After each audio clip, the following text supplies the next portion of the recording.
रोटी के इंतजार में थे भूखे लोग, मगर खाने को मिली गोलियां। मामला गजा का है, जहां इजराइल के सुरक्षा बलों ने एक सहायता वितरण केंद्र यानी एड डिस्ट्रीब्यूशन सेंटर की तरफ बढ़ रहे लोगों पर गोलीबारी की, जिसमें कम से कम 27 लोगों की मौत होने की खबर है। फिलिस्तीन के स्वास्थ्य अधिकारियों और चश्मदीदों ने ये जानकारी दी है।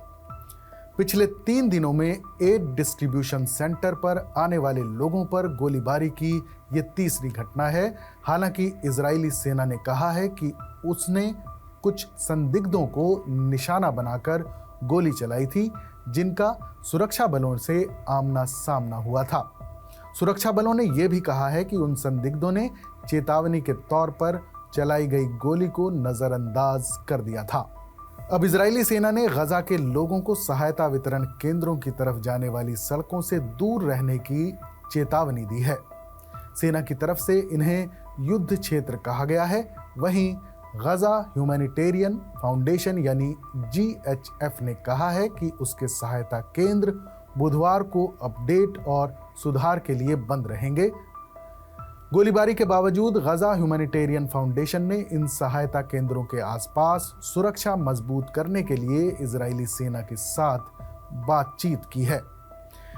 इन केंद्रों का संचालन गुरुवार को फिर से शुरू होने की उम्मीद है। गजा के स्वास्थ्य मंत्रालय ने बताया है कि मंगलवार सुबह GHF वितरण केंद्र पर खाने का इंतजार करते वक्त 27 लोग मारे गए। पिछले 3 दिनों में ये ऐसी तीसरी घटना थी। इजरायली सेना ने कहा है कि उसके सैनिकों ने उन लोगों पर गोलियां चलाईं जो बताए गए रास्ते से भटक गए थे और सेना के करीब आ गए थे। ये घटना GHF सहायता केंद्र से लगभग आधा किलोमीटर दूर हुई। IDF ने कहा कि कुछ संदिग्धों ने शक पैदा किया और खतरा पैदा किया। IDF के प्रवक्ता एफी डेफरिन ने उन दावों का खंडन किया कि इजरायली बलों ने सहायता केंद्र पर नागरिकों पर गोली चलाई।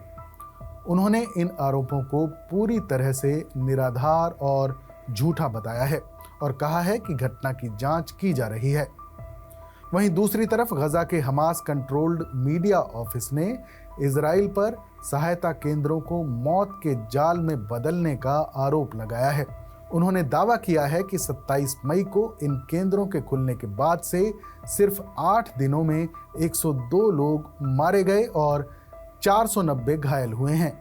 उनकी तरफ से कहा गया है कि ये केंद्र भूख की वजह से हताश नागरिकों को आकर्षित कर रहे थे और अब उन्होंने GHF के बजाय UN और तटस्थ अंतर्राष्ट्रीय एजेंसियों की तरफ से सहायता देने की अपील की है।